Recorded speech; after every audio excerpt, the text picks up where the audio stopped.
ask you something.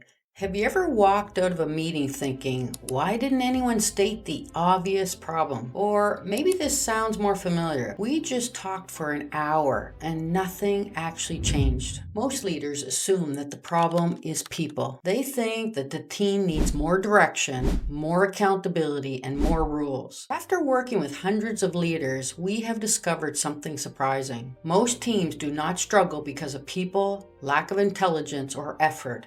They struggle because the conversation never reaches the real issues. And the reason is simple. No one asked the right question. Pause for a moment and think about the last meeting that you attended. Did people really say what they were thinking? Or were they being very careful? That difference matters because the quality of your team's questions determines the quality of your team's results. I remember working with a leadership team in a manufacturing company that struggled with late deliveries.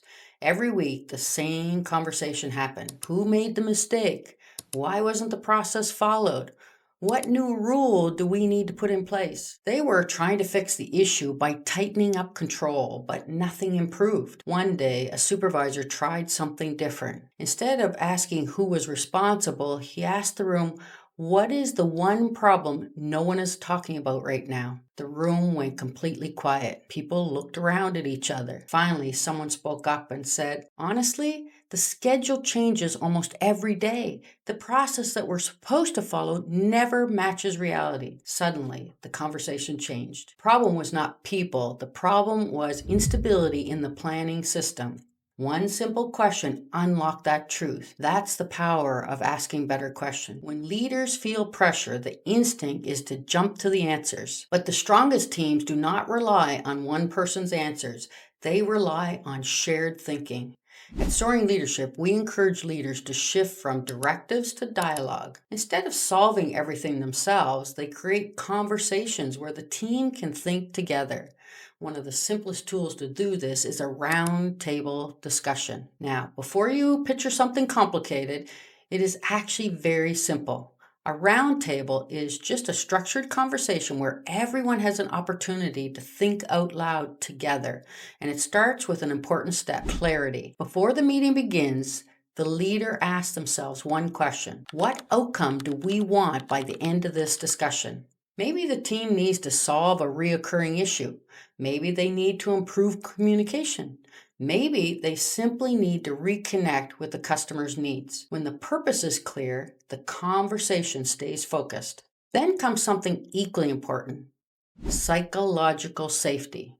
People need to know that they can speak honestly without being attacked or blamed. One voice at a time. Focus on the issue, not the person. When leaders set the tone, something powerful happens. People begin to share what they really see, and that is when the real insights appear. Now, think about your own team. If someone noticed a problem today, maybe even one involving you, would they feel safe enough to say it? That question alone tells you a lot about the health of your culture. Once the conversation starts, the leader's role changes. It's no longer about providing the answers, it's about asking the questions to guide the discussion. Sometimes the conversation needs to reconnect with a purpose. You might ask your team, what is the ultimate goal we're trying to achieve for our customer? Or, how will we know if we're truly on track this quarter? Those questions lift up the conversation above daily tasks and reconnect your people to what really matters. Other times, the issue is not purpose, it's clarity. People are working hard, but the expectations are fuzzy. A leader might ask, what should be in our team charter so that expectations are crystal clear? Or how do we define our goals so everyone understands what success looks like? Sometimes the team realizes they're chasing goals that are actually conflict with each other. Just seeing that can transform the performance. Then there are the questions about collaboration. Many delays in organizations do not happen with teams. They happen between teams. That is when the leader might ask, where do our handoffs break down? What would a better handoff look like? Or what information is missing that's slowing us down? When people explore those connections together, solutions often appear very quickly. Let me share a story that reminds me why these conversations are so important. A plant manager once told me about an operator on his team who almost never spoke up during meetings. This person was quiet and very reliable. They did excellent work but rarely shared their ideas.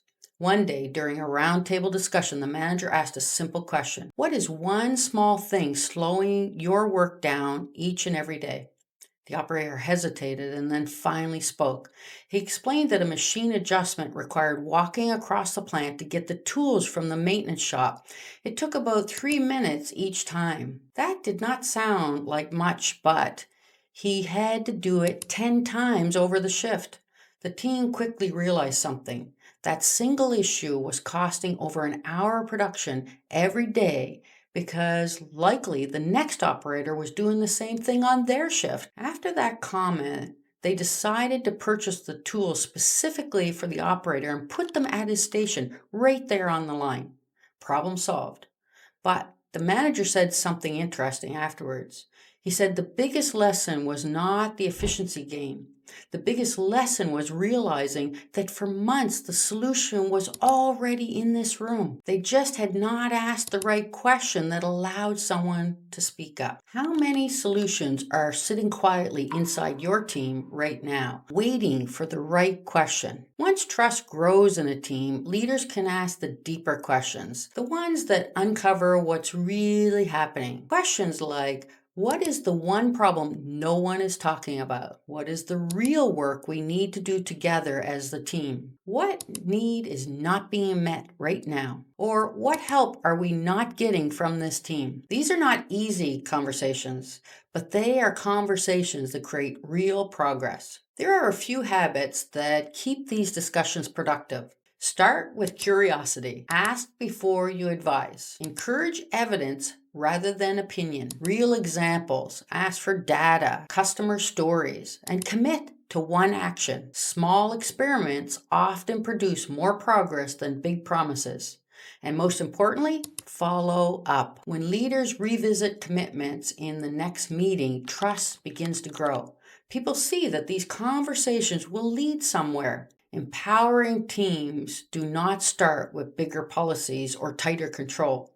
They start with better questions. When leaders combine clarity with connection, something remarkable happens. Conflict decreases, engagement increases, and the team begins to solve problems together instead of waiting for the answers. So the next time that you're in a meeting and you feel that urge to jump in with a solution, pause and ask a thoughtful question. Then listen. Because sometimes the most powerful leadership move that you can make is not giving the answer. It is asking that question that helps your team discover it. If you want help creating conversations like this inside your organization, I would love to help support you. You can book a free clarity session with me through the link in the description. And if this video gave you a perspective on leadership, consider subscribing because great leadership is not about having all the answers. It's about learning to ask better questions.